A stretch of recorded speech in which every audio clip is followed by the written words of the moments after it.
When you hear the name Medusa, what do you imagine? A terrifying face with venomous snakes instead of hair, eyes that could turn the bravest hero into stone, a monster lurking in the shadows of Greek mythology? That's the version of Medusa we've been told for centuries. The villain, the cursed, the head chopped off by Perseus to prove his heroism. But what if I told you that's not the full story? What if Medusa wasn't always a monster, but a mortal woman, a victim whose tragedy was rewritten, her pain turned into horror, her beauty twisted into something grotesque?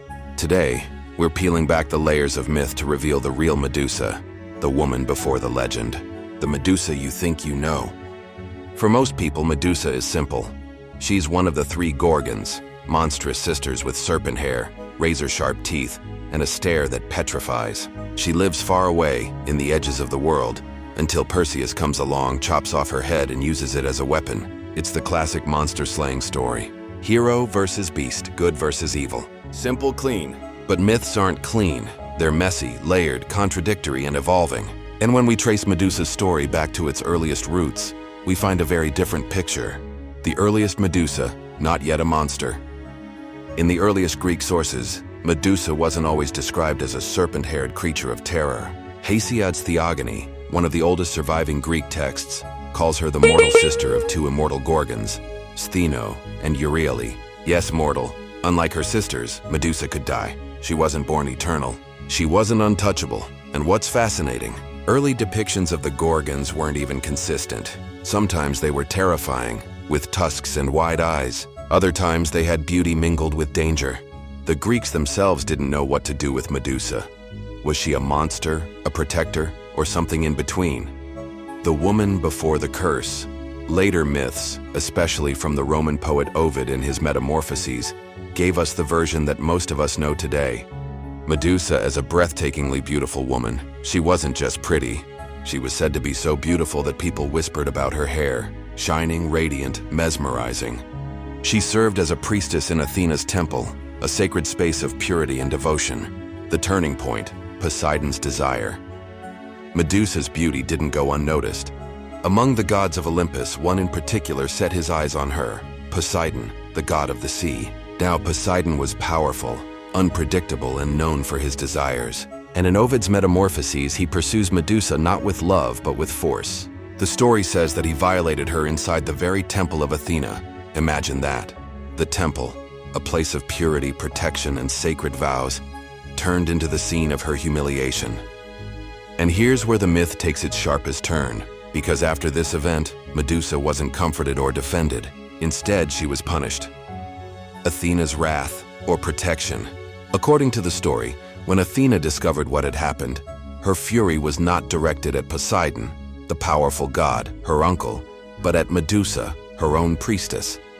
And so Athena transformed Medusa. Her radiant hair became writhing serpents. Her beautiful face became a mask of terror. And her eyes gained the power to turn anyone who looked upon her into stone, from maiden to monster with a single curse. But here's the question scholars and storytellers ask. Was it really a curse, or was it something else? Curse or shield, think about it. A woman violated, powerless against the gods. What punishment could be worse than stripping her of beauty, the very thing that drew danger to her in the first place? Unless Athena's act wasn't purely punishment. Some interpretations see the transformation as a kind of twisted protection. By giving Medusa the power to petrify, Athena ensured that no one could ever harm her again. Anyone who tried would be turned to stone before they could lay a hand on her. Yes, she was isolated, yes, she was feared. But for the first time, Medusa was untouchable. The birth of the monster. And so Medusa was cast out, living far away on the edge of the world. Her sisters, Stheno and Euryale, stayed with her. Together they were called the Gorgons, but it was Medusa who became the most infamous. Why? Because she was mortal, she could be killed. And in mythology, a monster that can be killed is the perfect target for a hero's story.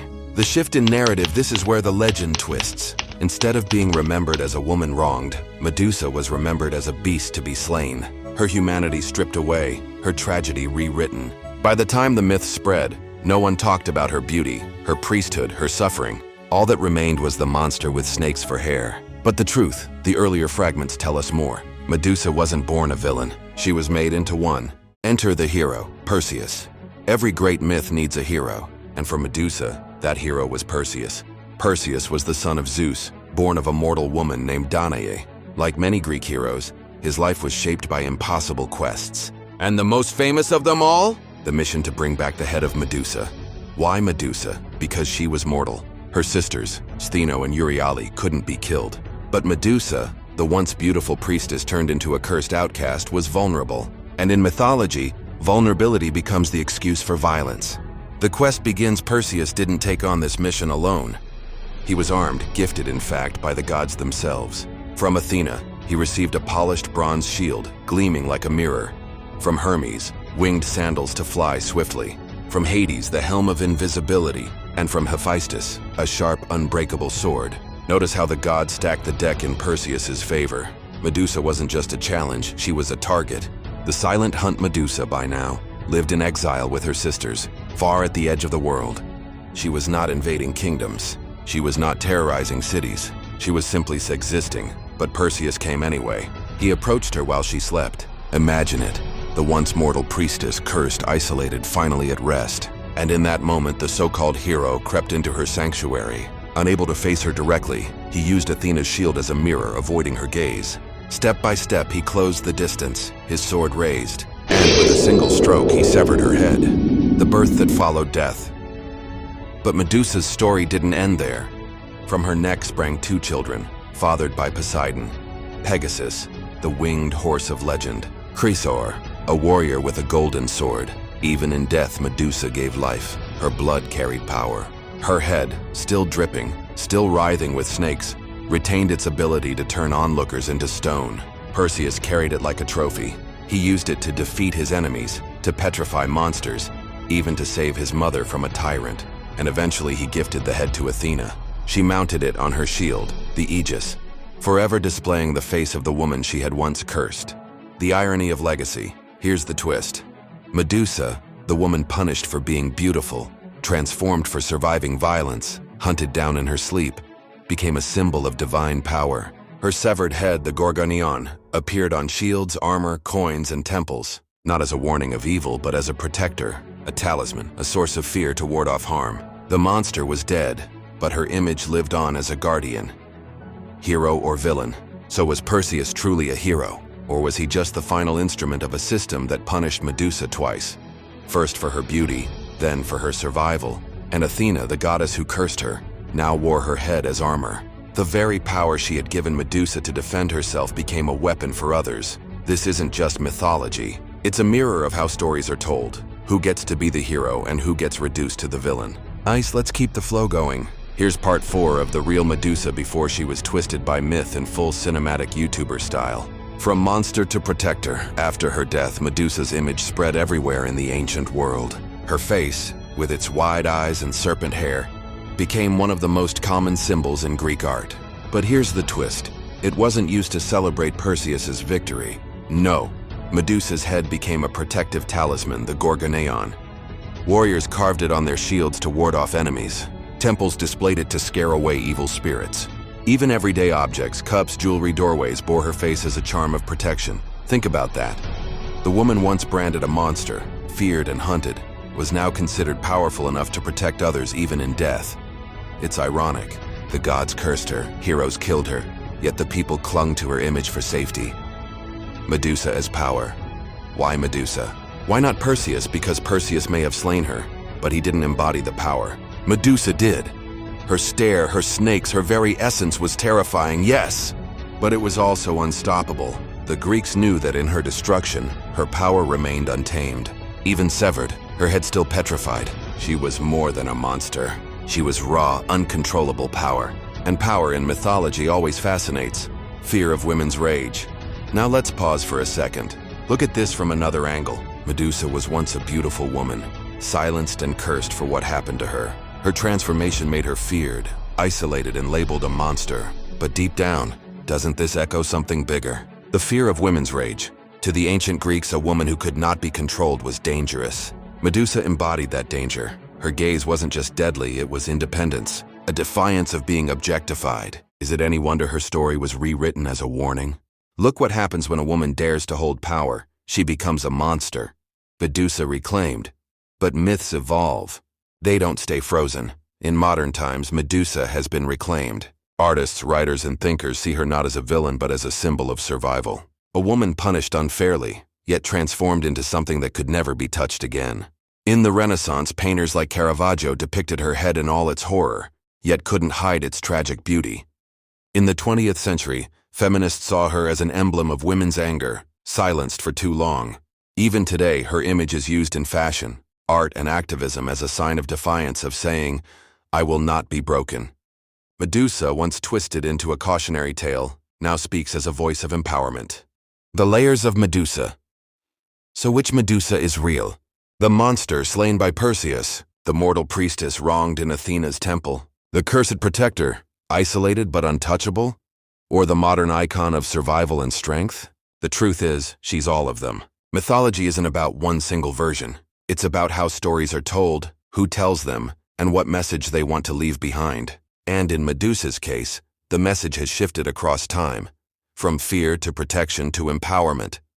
Why Medusa still matters. Thousands of years have passed since her story was first told. Empires have risen and fallen, languages have changed, but somehow, Medusa remains. Why? Because she isn't just a myth, she's a mirror. Her tale shows us how power, fear, and survival get twisted into stories. She teaches us how victims can be blamed, how beauty can be weaponized, and how those in power can rewrite history to turn the oppressed into monsters. And yet, despite all of this, Medusa endures. The true face of Medusa. When you look at her myth today, you can see three powerful truths. 1. She was wronged, not for something she did, but for something done to her. Her curse wasn't justice. It was punishment for existing in a world ruled by gods who feared women's strength. 2. She survived through transformation. Her new form was terrifying, yes, but it also made her untouchable. No man could approach her without consequence. 3. Her power outlived her death. Even after Perseus struck her down, her head, her blood, her very essence continued to shape myths, protect temples, and inspire people for centuries. That's not weakness, that's legacy. Medusa in us all, maybe. That's why her story keeps resurfacing. Because in every generation there are people, especially women, who feel silenced, blamed, or twisted into villains for surviving what was done to them. Medusa reminds us, you may be feared, you may be misunderstood, but your story, your strength, and your voice cannot be erased. Her myth is no longer just about snakes and stone. It's about survival, about reclaiming the narrative, about refusing to be defined by what others say you are. A final twist. Think about this. Perseus is remembered as a hero because he killed her. But Medusa is remembered because of who she was, what she became, and what she represents. Who then is truly immortal? The hero with a borrowed sword? Or the woman whose face still stares back at us from art, stories, and symbols, thousands of years later? The last word. So the next time you see the face of Medusa, don't just see a monster, see a survivor, see a protector, see a woman whose story was twisted, but whose power was never broken. And maybe, just maybe, see a reflection of your own strength staring back at you. If you've stayed with me through this journey into Medusa's real story, you already know. Mythology isn't just about gods and monsters. It's about us. It's about the truths we bury inside legends. So if you want more myths uncovered, more legends re-examined, and more ancient secrets told like this, hit that subscribe button, smash the like, and share this with someone who thinks Medusa was just a monster. Because here, we tell the stories the way they were meant to be told, not just with facts, but with the humanity inside them.